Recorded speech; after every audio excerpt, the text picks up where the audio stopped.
अस्सलाम वालेकुम जी बेटा। आज हमारा BFD का लेक्चर नंबर है 55। Lecture number 55। टॉपिक हम पढ़ रहे हैं FRM। अच्छा जी, FRM में हमने आज क्या करना है? आज का हमारा एजेंडा क्या है? कुछ स्टूडेंट की रिक्वेस्ट होती है सर पहले एजेंडा बता दिया करें ताकि ज़रा एक माइंड तैयार हो जाता है। तो आज का एजेंडा प्रैक्टिस ही प्रैक्टिस है। सिर्फ आज के एजेंडा में प्रैक्टिस ही प्रैक्टिस है, लेकिन उससे पहले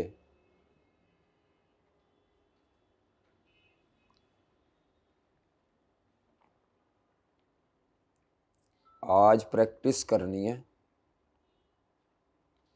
लेकिन उससे पहले करेंसी फ्यूचर और करेंसी ऑप्शन जो आपने कल परसों पढ़े हैं, अगर वो कॉन्ट्रैक्ट साइज किस करेंसी में दे दिया जाए तो फिर सवाल में क्या चेंज आएगा?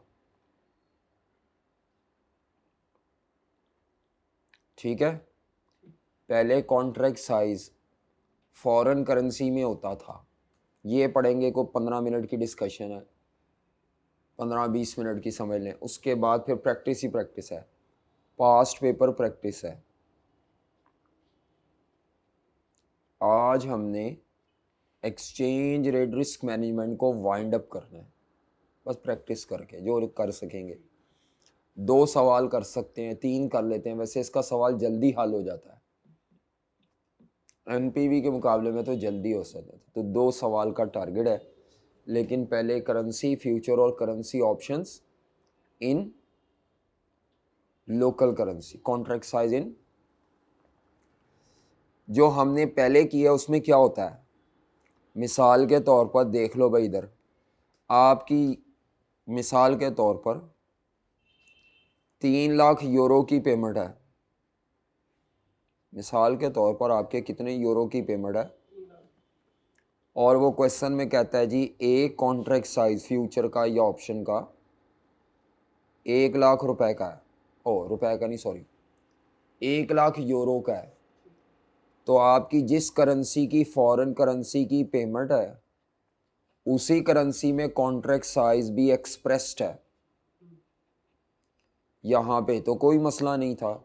मेरा ख्याल है कितने कॉन्ट्रैक्ट्स निकल आएंगे? 3 आ जाएंगे। कितने आ जाएंगे भाईजान? ये देख लें, फिर आपने बाद में कहना हुआ क्या, मैंने कहना ख़त्म हो गया टॉपिक। ठीक है, 3 कॉन्ट्रैक्ट्स। मिसाल के तौर पर एक पाकिस्तान बेस्ड कंपनी है जिसने 3 लाख यूरो की क्या करनी है, पेमेंट करनी है। क्या मेरी बात समझ आ रही है? तो अगर आपने 3 लाख यूरो की पेमेंट करनी है और 1 लाख यूरो का कॉन्ट्रैक्ट साइज है तो 3 कॉन्ट्रैक्ट्स हो गए। सिंपल है, आपको पता है। ये तो कॉन्ट्रैक्ट तो फ्यूचर ऑप्शन मार्केट में होते हैं ना।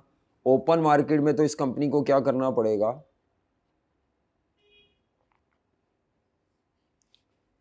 फ्यूचर की अगर मैं मिसाल लूँ तो ये कंपनी बैंक के पास जाएगी, इससे यूरो बाय कर लेगी और बदले में अपने PKR सेल कर देगी। याद रखें, हमारी ट्रांजैक्शन की 2 साइड्स होती हैं, लेकिन हम ये साइड बार बार बोल रहे होते हैं कि जब भी आपने फ़ॉरेन पेमेंट करनी है तो आपने फ़ॉरेन करेंसी सप्लायर को देने के लिए बैंक से बाय करनी है। ये मैंने कभी बोला ही नहीं कि फ़ॉरेन करेंसी बाय करने के लिए आपको लोकल करेंसी अपनी बैंक को देनी पड़ेगी। तो मुफ्त तो नहीं देगा ना बैंक, अल्लाह वास्ते तो नहीं देना। Second side of the coin ये है। क्या मेरी बात समझ आ रही है? अब इस बात को आपने जेहन में रखना है, यानी हम ये वाली साइड को बार बार डोमिनेंस देते रहे हैं। क्यों देते रहे हैं? क्योंकि पेमेंट भी यूरो की है, कॉन्ट्रैक्ट साइज भी यूरो का है, समझ आती है। अब मसला क्या आएगा? अब मसला आएगा कि यूरो की 3 लाख की पेमेंट है।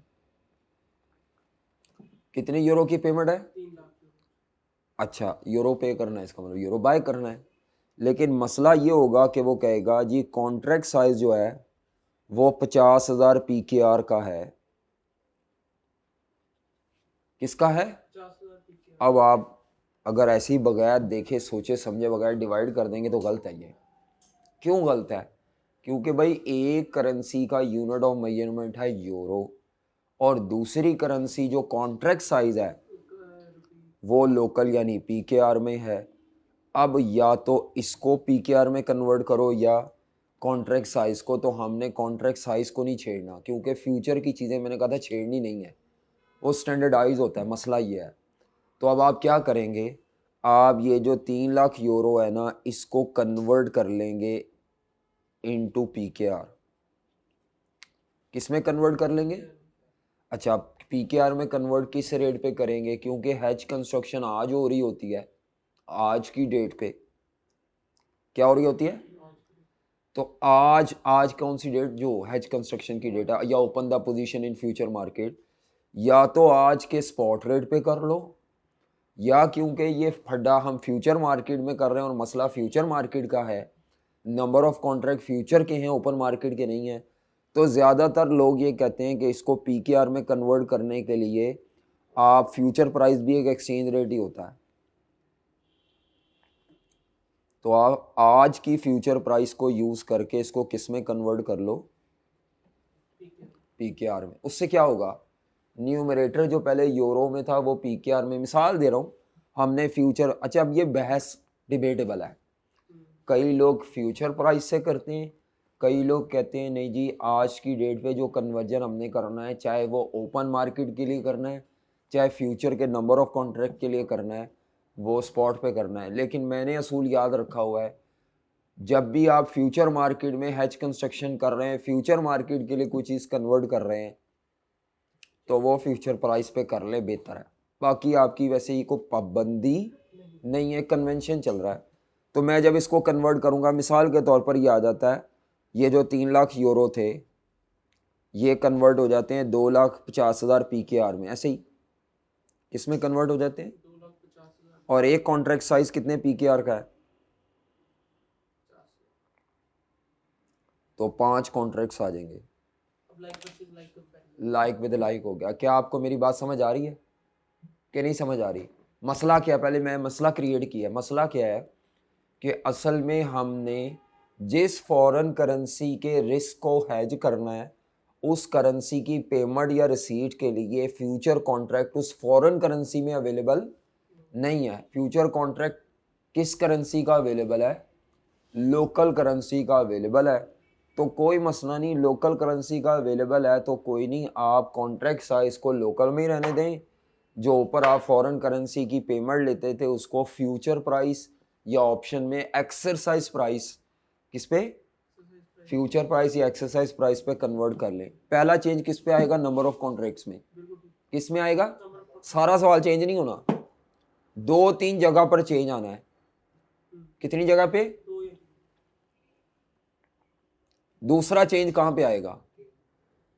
नहीं, गेन लॉस से पहले भी हमारी आदत ये थी, हमने कहा था हमारी कंपनी क्योंकि इंपोर्टर की पोजीशन पर है तो हमने यूरो बाय करने हैं, तो बाय यूरो फ्यूचर से हम पोजीशन ओपन करते थे। किससे पोजीशन ओपन करते थे? अब तो यूरो का कॉन्ट्रैक्ट ही अवेलेबल नहीं है। हाँ, हम अब पोजीशन ओपन कैसे करेंगे? हम ये वाली साइड इग्नोर करके इसको अब डोमिनेंस देंगे। हम पोजीशन ओपन क्या करेंगे? हम यूरो के अगर बायर हैं तो बैक एंड पर हम PKR के सेलर हैं। हम किसके सेलर हैं? इसका मतलब है यहाँ पे पोजीशन ओपन होगी इंपोर्टर के लिए ही होगी, लेकिन बाय यूरो फ्यूचर से नहीं होगी। हाँ, सेल PKR से ओपन होगी और बाय PKR फ्यूचर से टाइप में फ़र्क आ जाएगा। आल्दो वो बाय सेल से आपके सवाल के ऊपर को बहुत ज़्यादा फ़र्क नहीं पड़ता, लेकिन वो ये है कि आपको वो जब रूल उल्ट होगा तो नीचे गेन लॉस जो है वो उसके हिसाब से निकल आएगा। शायद जो पहले गेन निकलना था वो अब क्या निकल आएगा? लॉस निकल आएगा, ये जो भी है। लेकिन आपके न्यूमेरिकल में ये दूसरा इम्पैक्ट है, फ्यूचर का बता रहा हूँ। पहला चेंज कहाँ पे आया? अगर फ्यूचर कॉन्ट्रैक्ट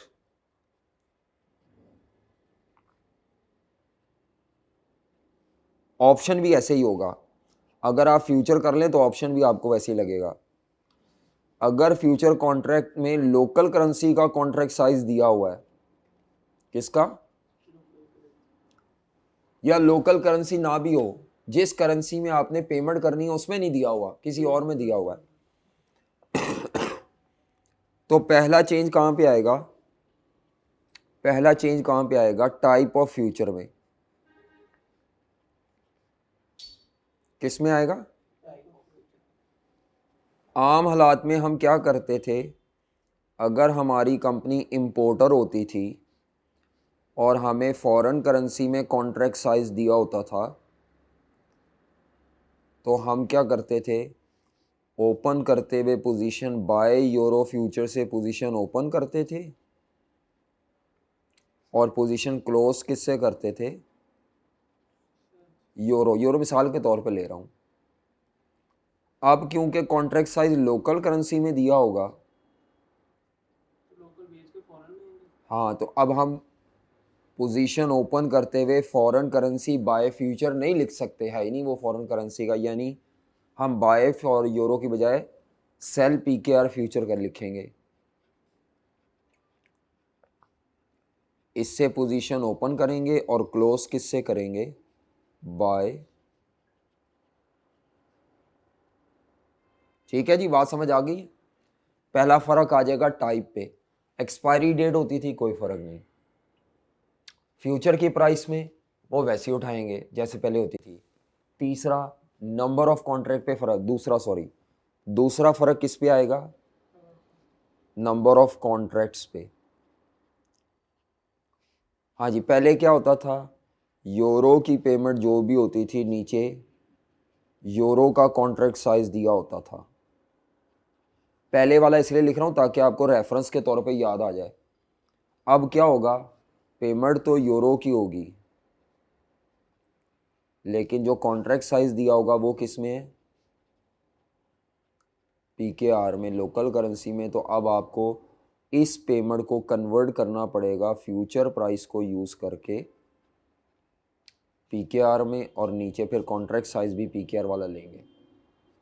ठीक है, ये दूसरा चेंज हो गया, लाइक विद लाइक कर लिया ना मैंने, वैसे ये वाला चेंज पहले बता दिया है। और बात समझ आ रही है? तीसरा फर्क, अच्छा मैं ज़रा फ्यूचर को ज़रा जेन में लेकर आऊँ, तो पहला स्टेप होता है हेज कंस्ट्रक्शन, टाइप उल्ट हो गई, expiry date no change, number of contract, future price no change, number of contract yes change होगा। अब आ जाए वहाँ क्लोज द पोजीशन, टाइप उल्ट हो गई है, ठीक है, expiry date no change, number of contract वैसे ही है।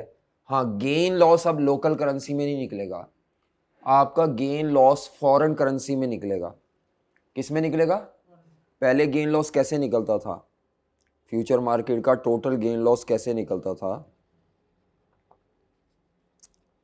वो होता था आप सेल फ्यूचर की प्राइस माइनस क्या करते थे, बाय फ्यूचर की price into number of contracts और इनटू कॉन्ट्रैक्ट साइज होता था यूरो का या फॉरेन करेंसी का। तो आपका जो जवाब आ जाता था वो पीकेआर में गेन लॉस आ जाता था, पहले ये होता था। ठीक है, जब भी कॉन्ट्रैक्ट साइज फॉरेन करेंसी में होगा तो आंसर लोकल करेंसी में निकलेगा। मेरी बात समझ आ रही है? उसके पीछे वो लॉजिक वही है कि एक यूरो के बदले कितने पीकेआर का गेन लॉस है, तो अगर कॉन्ट्रैक्ट साइज 25,000 यूरो है तो उसके बदले कितना गेन लॉस होगा, इसीलिए वो ये इस करेंसी में निकल आता है। ये जो सेल फ्यूचर की price minus buy future price है, ये पीकेआर पर यूरो की शक्ल में होता है। बात समझ आ रही है? तो ये मतलब हमने कैसे याद रखा हुआ है, आम हालात में ये होता है कि अगर कॉन्ट्रैक्ट साइज फॉरेन करेंसी में हो, कॉन्ट्रैक्ट साइज फॉरेन करेंसी में हो तो गेन लॉस किस में निकलता है, लोकल करेंसी में। यहां क्या होगा, अब क्या होगा, sell future price minus buy future price into number of contracts into local currency का पीकेआर का कॉन्ट्रैक्ट साइज जब आप यहाँ पे पुट करेंगे ना तो आपका ये गेन या लॉस का जो जवाब आ जाएगा ये किस में आ जाएगा, फॉरेन करेंसी में। किस में निकल आएगा, फॉरेन करेंसी में निकल आएगा। मतलब इधर क्या होगा, पीकेआर पर यूरो ये है, मिसाल के तौर पर 15 रुपए का गेन आया है पर यूरो। नंबर ऑफ कॉन्ट्रैक्ट है 10, लोकल करेंसी का कॉन्ट्रैक्ट साइज क्या है 50,000। अब आपका गेन लॉस किस में निकलेगा देखें,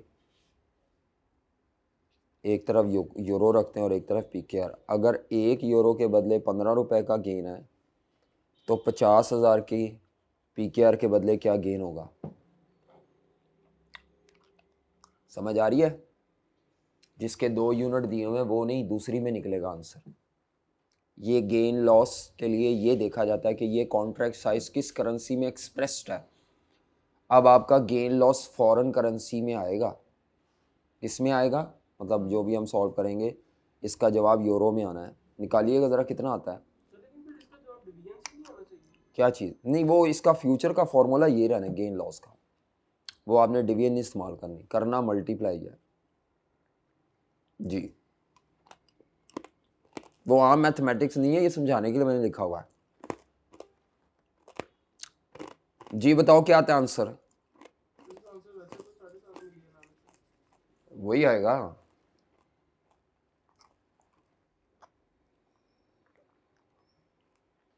हाँ 7.5 मिलियन। और किस करेंसी में आएगा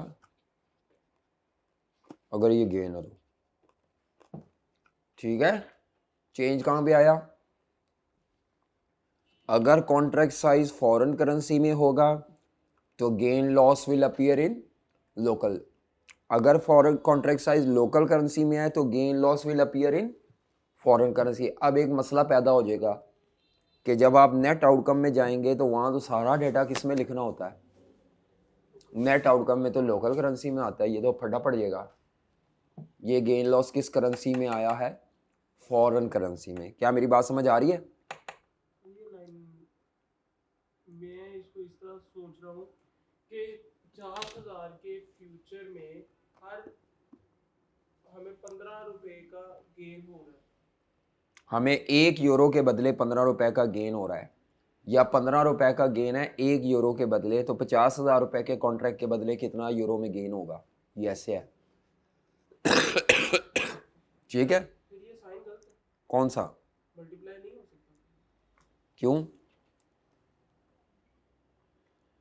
क्या होगा सर ये इस तरह होगा 15 is equal to 50,000 into 10। Is equal to, इनके दोनों के दरमियान में नहीं नहीं यार जाने दो, फिर वो डिनोमिनेटर में आके डिवाइड होगी यूरो में। वो ये हो सकता है कि ये रेवा ये दे दे आपको, ये 15 यूरो पर पी, क्या कह रहे हो। हाँ तो इस तरह का गेन लॉस आए तो होगा, अदरवाइज ये दोनों पीकेआर से मल्टीप्लाई हो गए, यूरो में किस तरह कन्वर्ट होगा।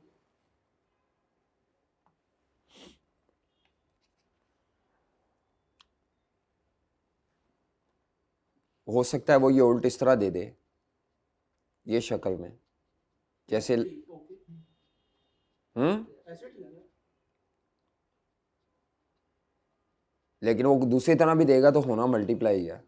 अब ये कैंसिल हो गया, आप कह रहे हैं तो बाकी यूरो बचेगा ये, हाँ हो सकता है वो ऐसे दे दे, इस तरह एक्सप्रेस कर दे, लेकिन आपने डिवाइड नहीं करना। ये एक फ्यूचर के गेन लॉस में डिवाइड नहीं करता है, ये आम उसकी तरह निकालना नहीं है, तभी वो रेट कई दफ़ा उल्टा के दे देता है वो इसीलिए गेन लॉस किस में निकलना है ये बात तय है। अगर कॉन्ट्रैक्ट साइज लोकल करेंसी में है तो गेन लॉस किस में निकलना है, फॉरेन करेंसी में। अच्छा अब तीसरा चेंज आ गया, मसला ये पड़ जाएगा कि अब आपने जब नीचे नेट आउटकम का टेबल बनाना है तो वहाँ ये गेन लॉस कैसे लिखें, वहाँ ये गेन लॉस कैसे लिखें, तो इसको आप कन्वर्ट कर लेंगे ओपन मार्केट के स्पॉट रेट पे।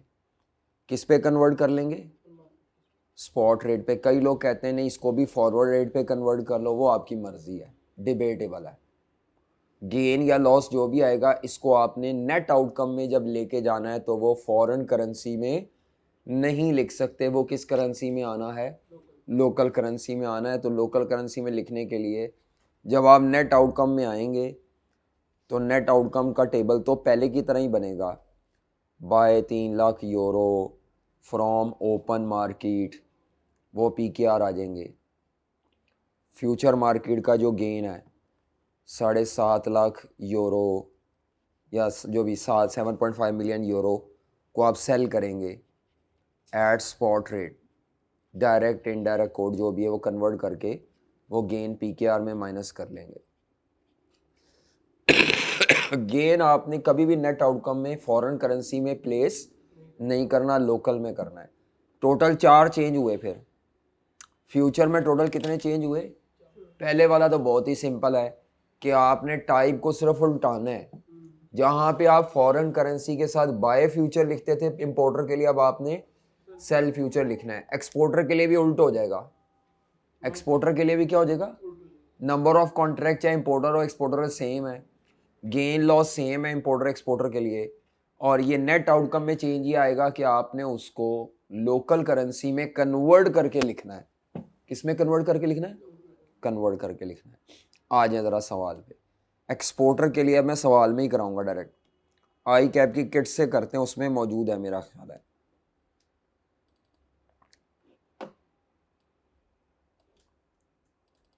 सर एक्सपोर्टर के लिए हम ये सोच रहे हैं कि हम अपने लोकल करेंसी खरीद रहे हैं हाँ जी, फॉरेन बेच के। जो आपने फॉरेन करेंसी कस्टमर से आने वाली बेचनी थी to buy your home currency, अब आप होम करेंसी बाय करें। अच्छा जी,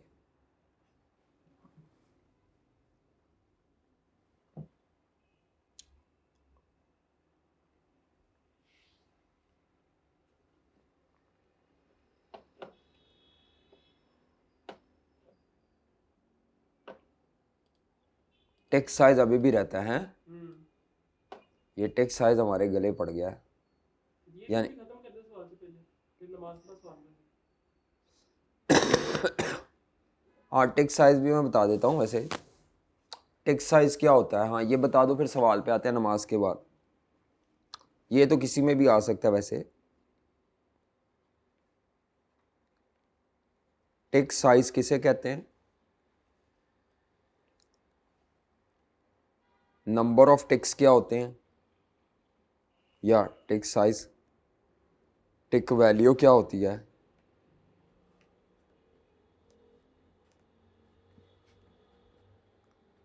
नंबर ऑफ टिक्स क्या होते हैं?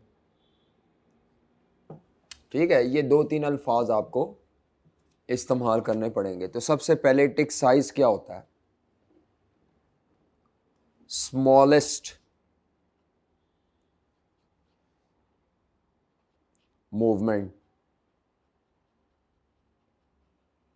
In future price. फ्यूचर की प्राइस में जो छोटी से छोटी मूवमेंट है, इंक्रीज या, उसको टिक कहते हैं। और ये मूवमेंट नॉर्मली 4 डेसिमल पे मेजर की जाती है। किस पे मेजर की जाती है? 4 डेसिमल्स पे। यानी मैं मिसाल दे रहा हूँ, अगर अभी फ्यूचर की प्राइस है 1.2500, जब ये बढ़ के अगर हो जाए 1.2501, तो इसका मतलब है 1 टाइम प्राइस इंक्रीज हुई है। इसको 1 टिक कहा जाएगा। क्या कहा जाएगा? इंक्रीज। 4 डेसिमल्स तक है ना, पॉइंट के बाद। वैसे ये हर मार्केट का अपना स्टैंडर्ड होता है कि प्राइस की मूवमेंट 1 रुपए पे मेजर करनी है, कम से कम मूवमेंट 50 पैसे पे मेजर करनी है। फ्यूचर मार्केट में है कि 4 डेसिमल्स पर मेजर की जाती है। और फ्यूचर की प्राइस एक्सप्रेस भी ऐसी ही होती है, ऑप्शन की भी ऐसी ही थी एक्सप्रेस। ना भी लगाए हो तो आगे 0 जितने 4 लगा लें आप। समझ आ रही? अगर 1.8 कह दूँ ना तो इसका मतलब है ये 1 पॉइंट ये है पूरा आपने। अच्छा, अगर मैं आपसे कहूँ फ्यूचर की प्राइस, नहीं जी नहीं, ये तो 1.2510 हो गई है। अब बताओ, मसलन ये बाय फ्यूचर की प्राइस है, ये सेल फ्यूचर की प्राइस है, तो मैं गेन कितना निकालूंगा? तो आप कहेंगे सर जी गेन कैसे निकालेंगे आप, 1.2510 माइनस 1.25, तो मैं तो गेन लॉस कह दूंगा 0.0010 का गेन लॉस है, 0. लेकिन जो टिक वाले मेथड से चलते हैं वो ये कहते हैं कि ये असल में 10 टाइम्स चेंज आया प्राइस में। किस पे आया? वो डिवाइडेड बाय क्या करते हैं, 0.0001 पे, और वो कहते हैं प्राइस में 10 टाइम टिक्स का गेन है। मैं जो गेन इस तरह लिखता हूँ वो इसको गेन को टिक्स में लिखते हैं। मेरी बात समझ आ गई है? तो असल में जो टिक साइज, टिक वैल्यू, इसका ताल्लुक फ्यूचर मार्केट के टोटल गेन लॉस निकालने के साथ है। It is an alternative way to express या to calculate your total gain. हाँ, मैं गेन लॉस कैसे निकालता हूँ, अगर आपको पता हो मैं गेन लॉस कैसे निकालता हूँ, मैं तो ये देखते नहीं टिक टुक, मैं क्या करता हूँ, सेल फ्यूचर की प्राइस, अच्छा मैं एज्यूम डाटा ले रहा हूँ ये सारा, सेल फ्यूचर की प्राइस कितनी है 1.25, बाय फ्यूचर की प्राइस, अभी मैं कोई वो वाले उस पर नहीं जा रहा लोकल करेंसी में फॉरेन में, वैसे ही into number of contracts, contract size, ठीक है, इनटू क्या कर रहे हैं, कॉन्ट्रैक्ट साइज। हमारा गेन आया था, मिसाल के तौर पर मैं कहता हूं जी हमारा गेन कितना आएगा, कॉन्ट्रैक्ट साइज अगर है फॉर एग्जांपल ऐसे ही 1 लाख यूरो, निकाले ज़रा गेन क्या आता है, 1 लाख इंटू 10 इंटू 1,000 आता है। PKR में जो टिक वाले लोग हैं वो क्या करते हैं, 1.2510 माइनस 1.2500 जो भी गेन लॉस आता है डिवाइडेड बाय 0.0001, ये आ जाता है गेन। ओ नहीं, ये एक और आएगा, 4 डेसिमल्स पे होना ना, कितने जितने भी टिक्स आता है इंटू 10 कॉन्ट्रैक्ट, वो यहाँ पे कॉन्ट्रैक्ट साइज लेने की बजाय टिक की वैल्यू जो क्वेश्चन में दी होती है वो ले लेते हैं। क्या ले लेते हैं, और टिक की वैल्यू कैसे होती है उसके पीछे फॉर्मूला होता है कॉन्ट्रैक्ट साइज इंटू 0.0001। ये टिक की वैल्यू निकाल के दिखाई होती है सवाल में, जरा करना 1 लाख को इंटू 0.0001, 1 लाख मल्टीप्लाइड बाय 0.0001 करना क्या आता है, 100 आएगा।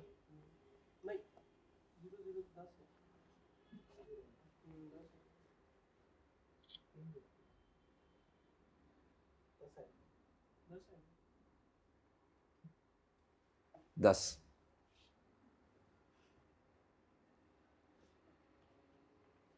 उनका भी गेन उतना ही निकलता है। ये 1.2510 माइनस 1.2500, ये तो 10 ही आ रहा था ना, ये तो 10 ज़रब 10 ज़रब 10 एक, हाँ 10 ज़रब 10 ज़रब 10, आंसर वही आ रहा है।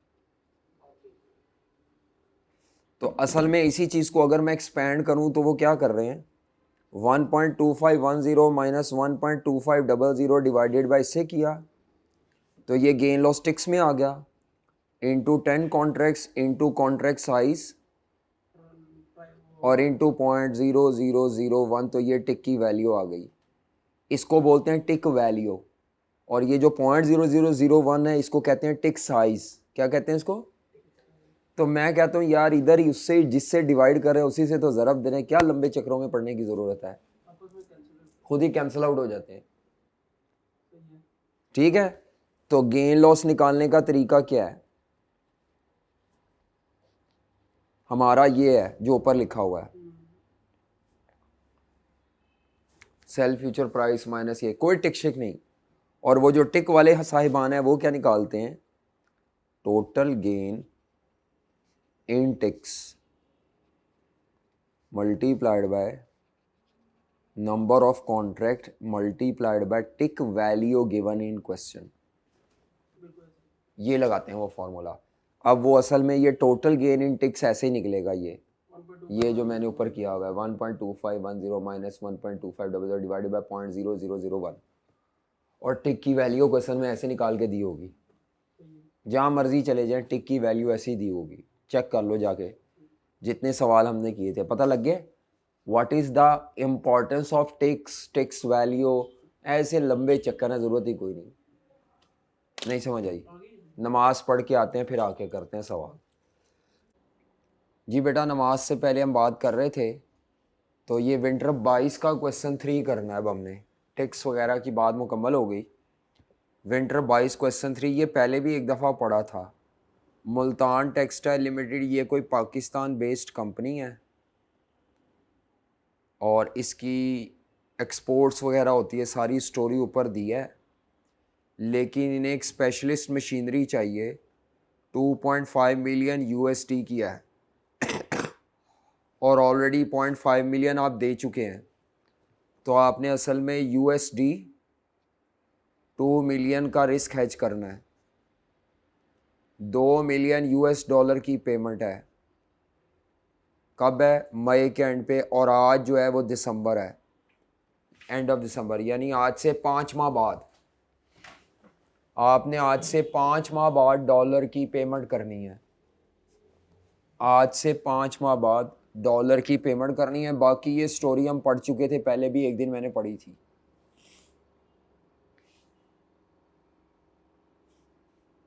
अच्छा जी, अब ये डॉलर का जो रिस्क है उसको यूरो की या डॉलर की ये जो पेमेंट है ये यूरो की रिसीट के अगेंस्ट सेटल करना चाह रहे हैं, तो अब आप इसमें यूरो को लोकल करेंसी की तरह डील करेंगे। वैसे ये पाकिस्तान बेस्ड कंपनी है, डॉलर फॉरेन करेंसी है, और ये उसने लिखा हुआ है कि there are 2 million euro receipts every month. हर महीने हमारे पास 2 मिलियन की रिसीट्स आ जाएंगी। तो अगर हम डॉलर की पेमेंट को यूरो में कन्वर्ट कर लें तो मैचिंग आराम से हो जाएगी। बाद में क्या हो जाएगी? उस रिसीट से पे कर देंगे ना। तो अब हमने PKR में कन्वर्ट नहीं करना, हमने डॉलर को किस में कन्वर्ट करना है? यूरो में। और यूरो वैसे हमारी लोकल करेंसी नहीं है, लेकिन यूरो की क्योंकि हमें हर महीने 2 मिलियन की रिसीट आती है, तो हम डॉलर को यूरो के थ्रू सेटल करेंगे। ठीक है, डॉलर की पेमेंट है। ये पहले भी पढ़ा है सवाल। ये आज के स्पॉट रेट हैं या जो भी हैं। अच्छा जी, डॉलर पर यूरो, यूरो यहाँ पे लोकल करेंसी की तरह है, डॉलर फॉरेन करेंसी की तरह है, तो यहाँ फॉरेन करेंसी के मल्टीपल यूनिट्स हैं, और यूरो जो लोकल की तरह डील करनी है उसका क्या है? 1 यूनिट है, तो इनडायरेक्ट कोट है इसमें जी। इसी तरह प्रीमियम दिया हुआ है सेंट्स पर यूरो।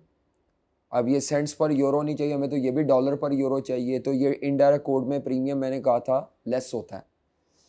मार्च का फ्यूचर दिया हुआ है, यानी वो फ्यूचर जो 31 मार्च को एक्सपायर हो जाएगा। हमारी पेमेंट मई में है, हमारी पेमेंट कब है? अब सवाल ये पैदा होता है इन दोनों में से कौन सी डेट का वाला फ्यूचर सेलेक्ट किया जाए, इनमें से कौन सी डेट वाला फ्यूचर सेलेक्ट किया जाए। हमारी जो ड्यू डेट ऑफ पेमेंट है वो मई एंड है। हाँ जी बताओ कौन सी डेट सेलेक्ट करेंगे? जून एक्सपायरी, ये कंफ्यूज करने के लिए दी हुई है। ठीक है, ये हमारा रेलेवेंट, ये आज इसको पढ़ते कैसे हैं? वो फ्यूचर जो 30 जून में एक्सपायर होगा उसकी आज ये प्राइस है। समझ आ रही है? ये सारी आज की प्राइसेस है उन फ्यूचर की जिनकी एक्सपायरी 30 जून को है। कॉन्ट्रैक्ट साइज डॉलर में नहीं दिया हुआ, देखें, मतलब लोकल करेंसी में दिया हुआ है। हम लोकल करेंसी की तरह यूरो को डील कर रहे हैं ना। ठीक है, और ये फ्यूचर प्राइस कैसे दी हुई है? 1.0894 USD पर यूरो, वो बिल्कुल उसी पैटर्न पे दिया है जैसे स्पॉट रेट दिया होता है। तो आगे चलें, जिस दिन आपने पेमेंट करनी है ये उस दिन का स्पॉट रेट दिया है। इनडायरेक्ट कोड में बताना ज़रा, इनडायरेक्ट कोड में अगर आपने पेमेंट करनी हो तो ये लो रेट्स रेलेवेंट होते हैं। जून का फ्यूचर दिया है, ये भी कॉन्ट्रैक्ट साइज है उस वक्त का, बल्कि ये प्राइस दी हुई है, इसको क्लोजिंग फ्यूचर प्राइस कहेंगे। क्या कहेंगे? टिक साइज को मैं तो 4 डेसिमल पे दिया हुआ ना टिक साइज, टिक वैल्यू की। इंटरेस्ट रेट्स क्यों दिए हुए हैं? ताकि आप इस पे मनी मार्केट लगा सकें। क्वेश्चन में कहा था कंपनी फॉरवर्ड से, मनी मार्केट से और फ्यूचर से, इन 3 तरीकों से अपना रिस्क मैनेज करना चाह रही है। तो आगे ये जो पार्ट बी है और ये जो पैराग्राफ लिखा हुआ है ये इसके लिए लिखा हुआ है, ये पार्ट बी के लिए। यहाँ से पार्ट बी का डेटा शुरू हो जाता है। सेकेंडली का मतलब ये पार्ट बी के लिए, ये मैं नहीं पढ़ रहा। तो पहले भी हमने मजबूरन आज पढ़ के मैंने छोड़ा था ये सवाल एक दिन, क्योंकि इसमें जो कॉन्ट्रैक्ट साइज़ है वो लोकल करेंसी में दिया हुआ है। तो अब आपने इसको फॉरवर्ड में कोई चेंज नहीं, मनी मार्केट में कोई चेंज नहीं, फ्यूचर में मसला है। तो ये सवाल हमने करना है, किस टर्म का है? विंटर 22 का क्वेश्चन नंबर 3। 2 मिलियन यूएसडी की पेमेंट है और हमने तमाम ट्रांजेक्शन को यूरो में कन्वर्ट क्यों करना है पता लग गया? पीकेआर में क्यों नहीं कन्वर्ट करना? क्योंकि उसने कहा हर महीने हमारे पास 2 मिलियन यूरो की रिसीट होगी। तो यूरो की रिसीट से ये यूरो की पेमेंट मीट करना हमारे लिए कोई मसला नहीं होगा, बिल्कुल आराम से। अच्छा, खुद ही मैचिंग होती रहेगी। चलो आ जाए जनाब, करें जी मेरे साथ एक्सेल पे सॉल्व। हाँ करें, आप भी करें, मैं भी करता रहता हूँ। टाइम बचाए ना, मैंने फिर आपका इंतज़ार करूँगा, फिर मैं खुद करूँगा। आप अपना करें, मैं अपना करता हूँ।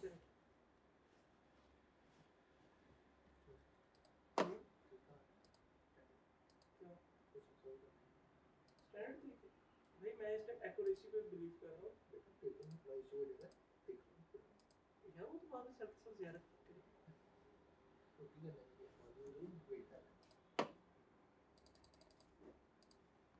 भी कॉन्फिडेंस बंदे का इतना सोल्यूशन सीखना सारी बात है, फॉर्मेट बनना।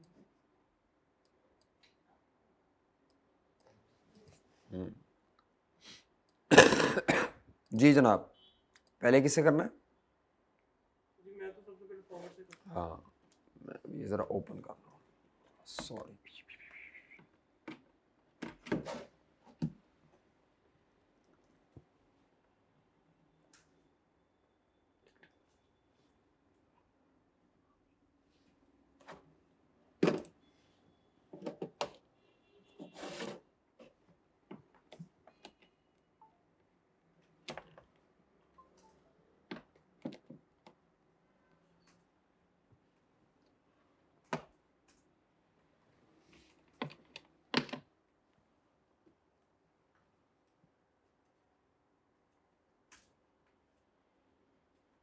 चलो सही है। हाँ जी, कंपनी का क्या नाम है? MTL Multan textile limited. उसका पार्ट ए कर रहे हैं। जी अटेम्प्ट है विंटर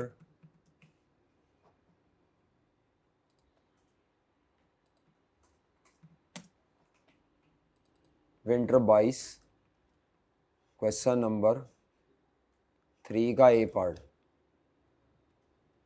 यही एक्सचेंज रेट रिस्क मैनेजमेंट का है। बाकी बी पार्ट इंटरेस्ट रेट में करेंगे। तो ये लिख सकते हैं hedge against foreign currency payment using forward हाँ ये लिखे हैं आप। तो जी सबसे पहला मेथड है फॉरवर्ड कॉन्ट्रैक्ट हैजिंग।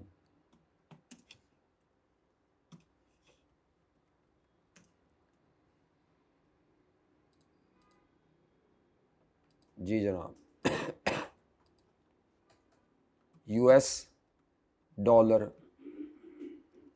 2 मिलियन की पेमेंट है at the end of May, ठीक है।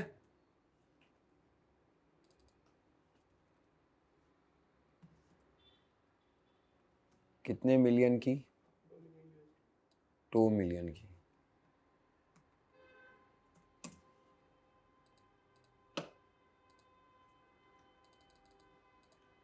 अच्छा जी, उसके बाद फॉरवर्ड रेट क्या है?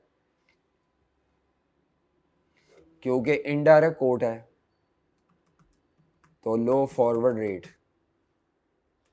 ये लेंगे। लो फॉरवर्ड रेट कैसे आएगा?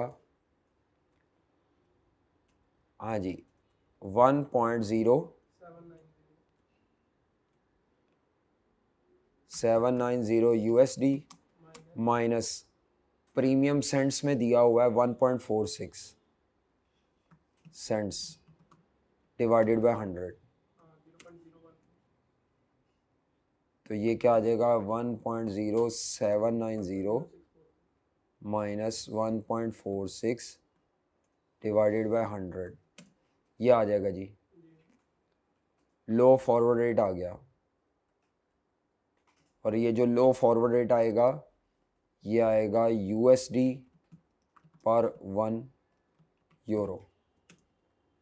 तो अब हमने इसको डिवाइड करना है, डिवाइड करेंगे तो आंसर आ जाएगा अमाउंट टू बी पेड जी, पेमेंट इन यूरो आ जाएगी। तो इसको इस पर डिवाइड करें, ये है जी, ये हमारा आंसर है पहला, पेमेंट इन यूरो। ये किस में थी, ये USD में थी, और ये क्या था USD पर यूरो। चलो यहाँ लिख देते हैं, ये ज़्यादा बेहतर है।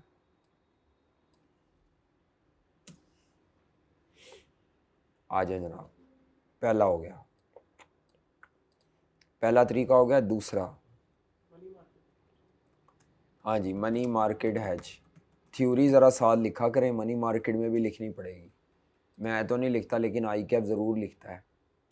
क्या वो कि जी आपने मसलन इसमें लो रेट लॉक किया है टू बाय, हाँ इनडायरेक्ट कोड की वजह से किया है, लो रेट लॉक किया, लो रेट नहीं था फॉरवर्ड रेट, तो हमें एस्टिमेट करना पड़ेगा प्रीमियम की वजह से, और ये बताना पड़ेगा कि फॉरेन करेंसी डेप्रिशिएट हो रही है कि एप्रिशिएट हो रही है। तो जब भी प्रीमियम होगा इसका मतलब है फॉरेन करेंसी स्ट्रॉन्ग हो रही है, यानी USD स्ट्रॉन्ग हो रहा है अगेंस्ट यूरो, ये लिखना पड़ेगा। तभी फिर हमने प्रीमियम को माइनस किया, जस्टिफिकेशंस देनी पड़ेंगी थोड़ी थोड़ी, हैं ये बेहतर है दे दें, लेकिन टाइम हो तो, टाइम ना हो फिर नहीं पंगे लेने।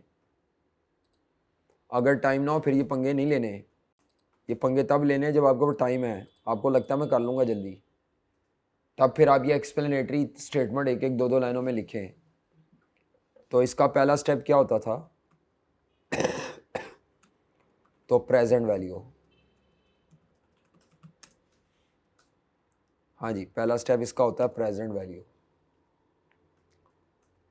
तो US डॉलर की पेमेंट है 2 मिलियन, इसकी पेमेंट, हाँ तो आपको आज कितनी अमाउंट डिपॉजिट करवानी पड़ेगी, तो प्रेजेंट वैल्यू ऑफ USD के डिपॉजिट निकाल लें, और किस रेट पे निकालना है, डॉलर के लेंडिंग रेट पे 3% फॉर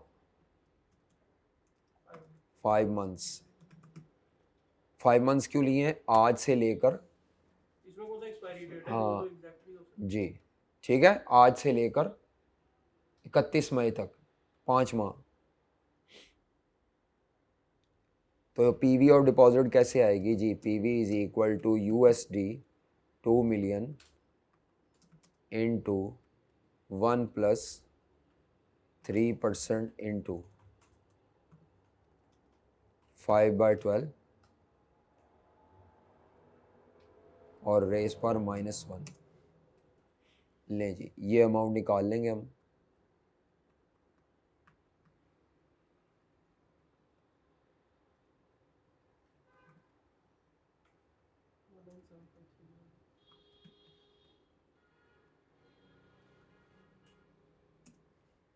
19 कुछ आता है 19,753 USD।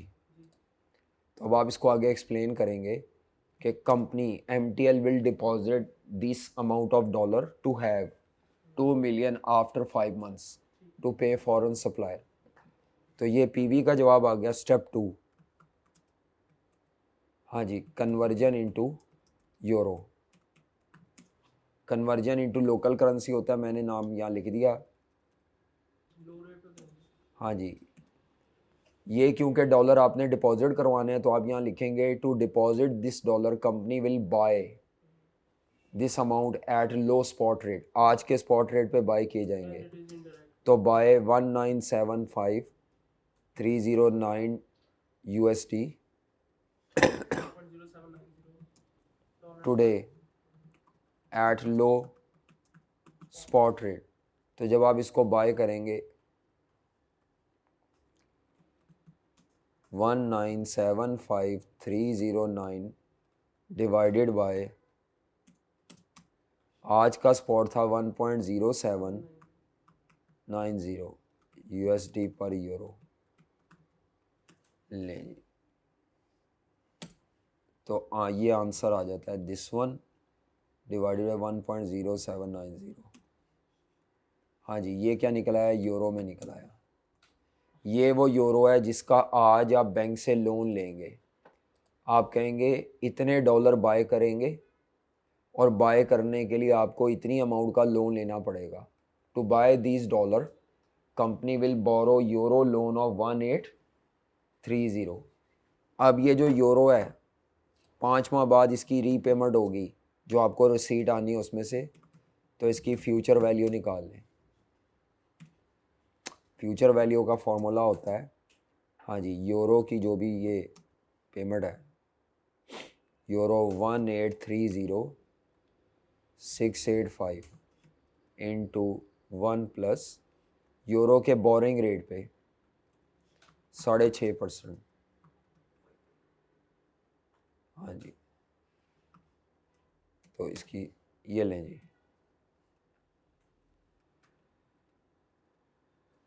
6.5%, ये आता है जी। चेक करें, ये हमारी यूरो की कॉस्ट है, ये आंसर है, इधर से ये आंसर था। ये ज्यादा बट ठीक है, जहाँ पे कम बनेगी वो हम ले लेंगे। अगर मनी मार्केट से हेजिंग करें तो आपकी ये यूरो की पेमेंट बनती है, फॉरवर्ड से मनी मार्केट से करें तो ज़्यादा बन रही है। अब आ जाए जी currency futures. Currency future contract size dollar में नहीं है। करेंसी फ्यूचर्स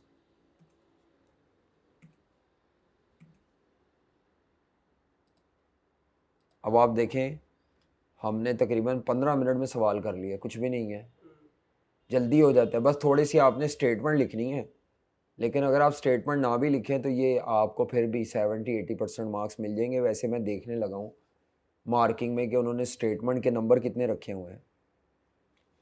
ये ज़रा मुझे थोड़ा सा ये है शक कि ये ना होगा उसके नंबर हों, फिर तो ज़रूर लिखें स्टेटमेंट। 1 या 2 नंबर है तो फ्री के नंबर है। हाँ, वो मुश्किल नहीं है वो, और उसमें कोई पाबंदी भी नहीं होती, स्टेटमेंट यही लिखनी है। तो स्टेप नंबर 1 इसमें क्या होता है जी, open position in future market, और ये आज की डेट पे होगी। आज क्या डेट थी इस सवाल के मुताबिक,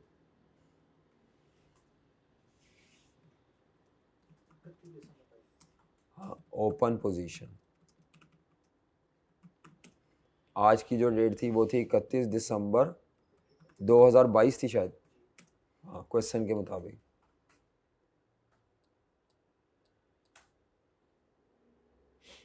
अच्छा जी, आगे चलें। इसी तरह क्लोज द पोजीशन, स्टेप 2।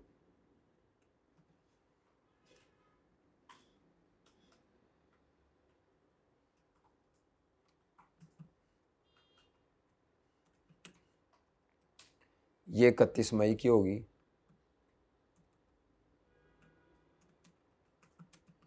तेईस की, 31 मई 2023।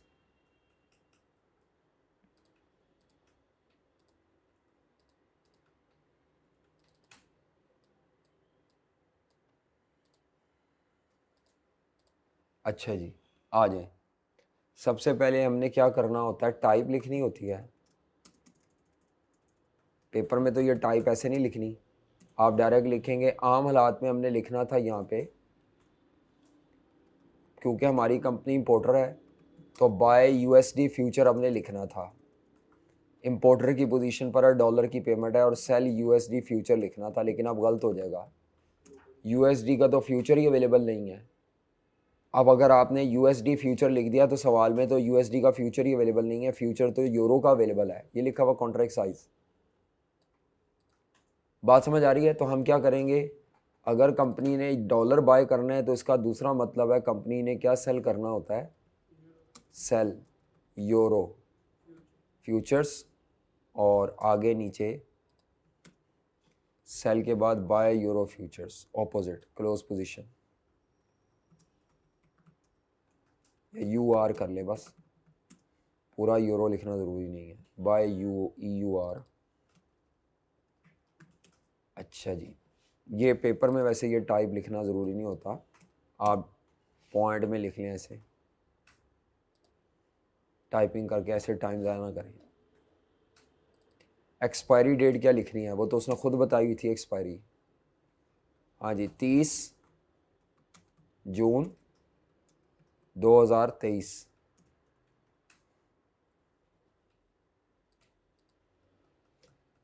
30 जून 2023 एक्सपायरी। आल्दो हमारी पेमेंट मई में है, लेकिन कौन सी एक्सपायरी डेट का फ्यूचर सेलेक्ट करना है? आज की फ्यूचर प्राइस क्या दी हुई थी, आज की फ्यूचर प्राइस, मार्च एक्सपायरी के हिसाब से नहीं लेनी, जून एक्सपायरी का फ्यूचर। हाँ जी, जून एक्सपायरी के फ्यूचर की। 1.089। हाँ जी, 1.0894 यूएसडी पर यूरो।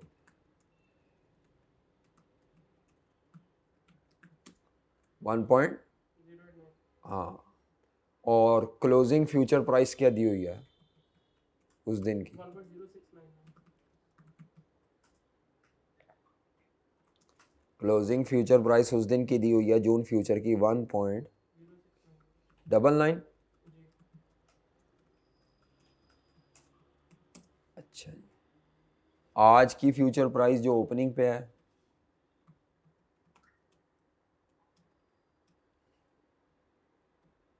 वो ये है। इसके बाद निकालें जी नंबर ऑफ कॉन्ट्रैक्ट्स। हाँ जी, कितने आएंगे नंबर ऑफ कॉन्ट्रैक्ट? हमारी 2 मिलियन यूएसडी की पेमेंट है और हमने इसको कन्वर्ट करना है कॉन्ट्रैक्ट साइज पे, लेकिन मसला ये है पहले इसको पीकेआर में कन्वर्ट, उसमें पीकेआर यूरो में कन्वर्ट करना पड़ेगा, और कन्वर्ट किस रेट पे करना पड़ेगा? मैंने कहा था इसको फ्यूचर प्राइस पे कन्वर्ट करेंगे, यही वाला। तो 1.0894 यूएसडी पर यूरो। कन्वर्जन जब भी करना है, इनडायरेक्ट कोड है, डिवाइड करके कन्वर्ट करना है। 1.0894। हाँ जी, नंबर ऑफ कॉन्ट्रैक्ट निकालने के लिए आप क्या करेंगे, 2 मिलियन डॉलर के इक्वलेंट यूरो निकाल लेंगे, कॉन्ट्रैक्ट साइज क्योंकि यूरो में है। अभी भी मसला ये है कि ये 2 मिलियन को जब आप डिवाइड करेंगे ना इससे, तो अभी नंबर ऑफ कॉन्ट्रैक्ट नहीं निकलेंगे, ये अमाउंट कन्वर्ट होगी यूरो में। फिर इसको डिवाइड किससे करना है, कॉन्ट्रैक्ट साइज से। कितना है जी कॉन्ट्रैक्ट साइज? 20,000 यूरो। तो नंबर ऑफ कॉन्ट्रैक्ट्स आ जाएंगे। हाँ जी, कितने आते हैं नंबर ऑफ कॉन्ट्रैक्ट्स, निकाल।